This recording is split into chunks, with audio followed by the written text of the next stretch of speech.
మామూలుగా మీనములో ఉండేటువంటి గ్రహాల యొక్క వీటి రీత్యా షష్టగ్రహ కూటమి అనేటువంటిది అయిపోయింది. కానీ పంచగ్రహ కూటమి ఇంకా ఉన్నది. 5 గ్రహాలు మీనములోనే ఉంటున్నాయి. అలాగే కేతువు కన్యలో ఉంటూ ఉన్నారు. ఇక్కడ మనం ఒకటి తెలుసుకోవాలి. ఇప్పుడు రాహు కేతువుల మధ్య గ్రహాలన్నీ ఉండేటువంటి దాని వల్లను, అలాగే కర్కాటకములోకి కుజుడు వచ్చాడు.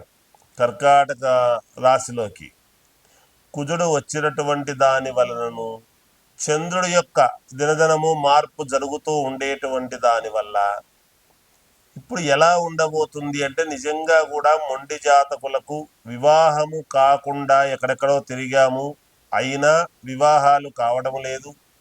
అలాగే ఉద్యోగములో ఉన్నతమైనటువంటి అనుకూలతలు కలగటము లేదు అనేటువంటి వాళ్లకు, ఎందుకు ఆ మాట అంటున్నానంటే, కుజుడు వాక్కు, విత్తము, కుటుంబం ఇవన్నీ కూడా అనుకూలించేటువంటి దానికి, సంతానము కావాలి అని అనుకునేటువంటి వాళ్లకు సంతానము కోసమును కుజుడు యొక్క ప్రభావమే కదా. అందుకని ఎవరెవరికైతే కుజదోషాలు లేదా కాలసర్ప దోషాలు అనేటువంటివి ఉంటాయో, ఈ 12 రకాల కాలసర్ప దోషాలు ఏవైతే ఉండబోతూ ఉన్నాయో, రాసులు ఫలానా రాశి అయి ఉండవచ్చును, కానీ ఇప్పుడు పంచాంగం రీత్యా అసలు ముందు రాహుకేతువుల మధ్య గ్రహాలన్నీ ఉంటున్నాయి. ఈసారి చాలా విశేషం ఇది. ఎందుకంటే ఈ సహజముగా ఎవరికైనా జాతకములో ఉంటాయి.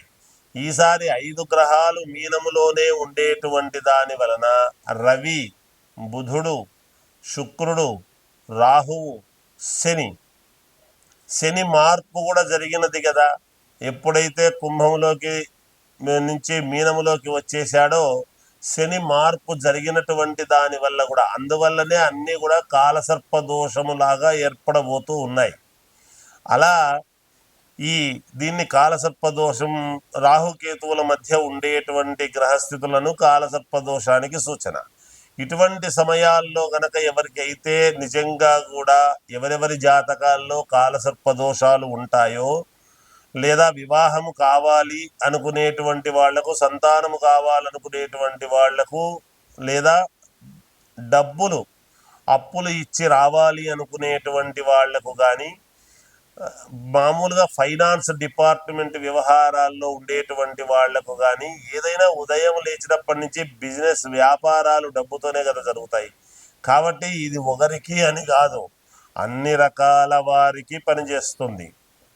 అందుకని ఎవరెవరి జాతకములో అయితే తీవ్రమైనటువంటి ఇబ్బందులు ఉంటాయో, మొండిగా ఉండేటువంటి జాతకాలు ఎవరైతే ఉంటాయో, వాళ్ళవి ఒక్కసారిగా ఇటువంటి సమయాల్లో గనక చేసుకుంటే, ఏది పరిహారాలు అనేటువంటివి గనక ఎప్పుడైతే చేసుకుంటారో శీఘ్రముగా ఫలితాలు రావటానికి అనుకూలవంతముగా ఉంటాయి. నిజానికి ఈ సంవత్సరము అందరికీ చాలా అనుకూలవంతముగా ఉంది.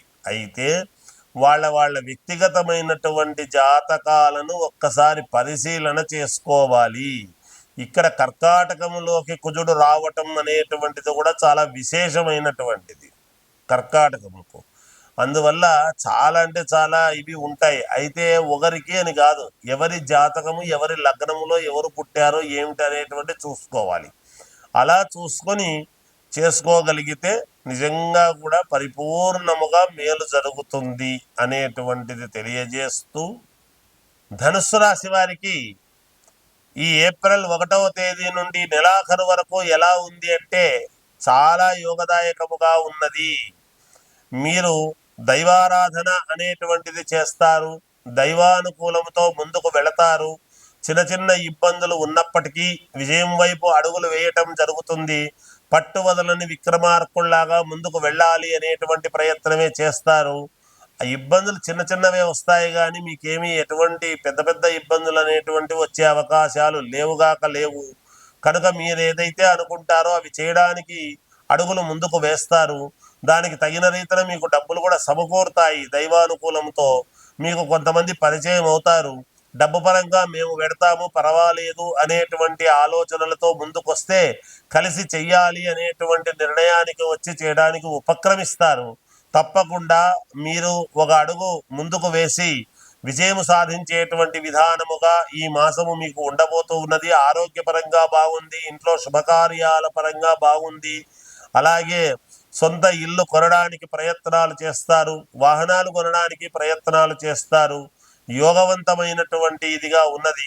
సినిమా రంగంలో ఉండే వాళ్లకు, టీవీ సీరియల్స్లో నటించేటువంటి వాళ్లకు, విద్యార్థులకు కానీ, రాజకీయాలలో ఉండేటువంటి వాళ్లకు కానీ, రియల్ ఎస్టేట్ వ్యాపారస్తులకు కానీ అందరికీ కూడా చాలా వరకు అనుకూలవంతముగానే ఉన్నది. ఏది ఏమైనా మీ వ్యక్తిగతమైనటువంటి జాతకాలను చూసుకొని చేసుకోండి, మేలు జరుగుతుంది. జయోస్తు.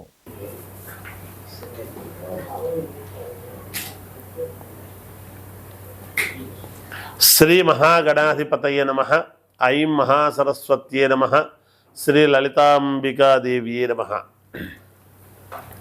మామూలుగా వ్యాపారాలు చేసుకునేటువంటి వాళ్లకు వ్యాపారాలు బాగా జరగాలి అన్నా, ఇంట్లో వాస్తు దోషాలు అనేటువంటివి ఎటువంటివి ఉండినా, ఇంట్లో మామూలుగా నెగటివిటీ అనేటువంటిది ఉంటుంది, సహజం.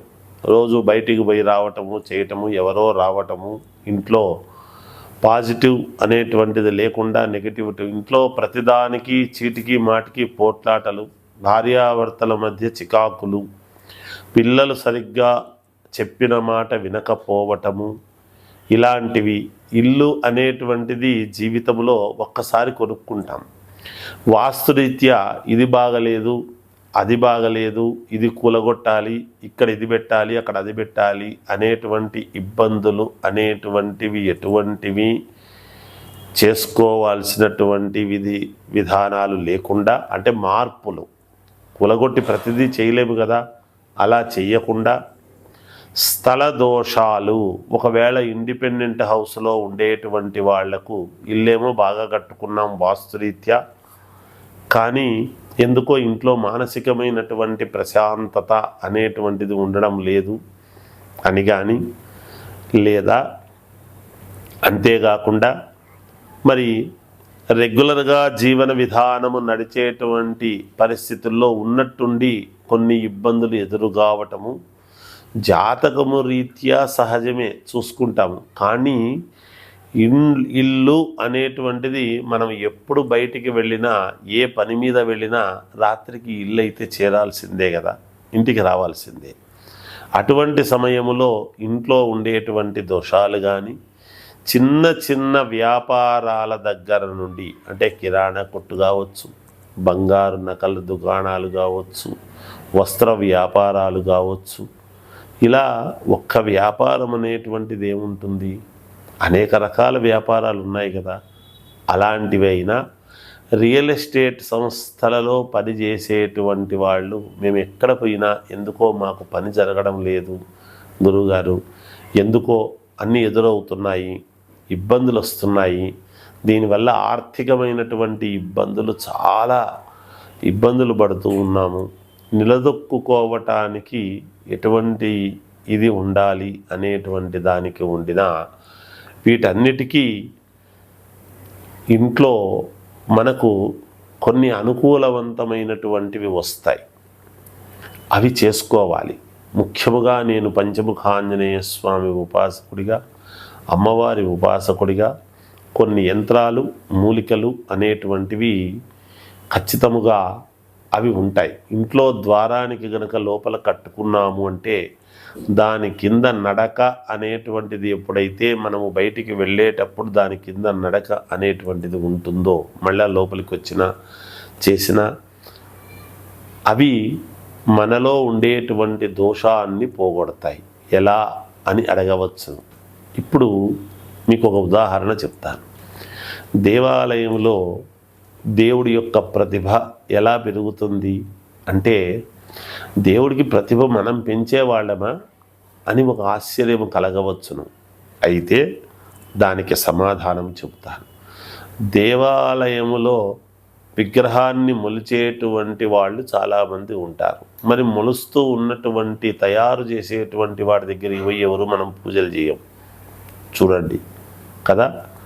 కానీ ఆ విగ్రహం తెచ్చి ధాన్యాధివాసము, జలాధివాసము, ఇలా శయ్యాధివాసం ఇవన్నీ కూడా చేసి అప్పుడు ప్రాణప్రతిష్ఠ అనేటువంటిది చేస్తాం. ఆ ప్రాణప్రతిష్ఠ అనేటువంటిది మంత్రోచ్చారణతో ఎప్పుడైతే చేస్తామో ఆ చేసిన తర్వాత ఆ విగ్రహం కింద కొన్ని యంత్రాలు, మూలికలు అనేటువంటివి వేయబడతాయి.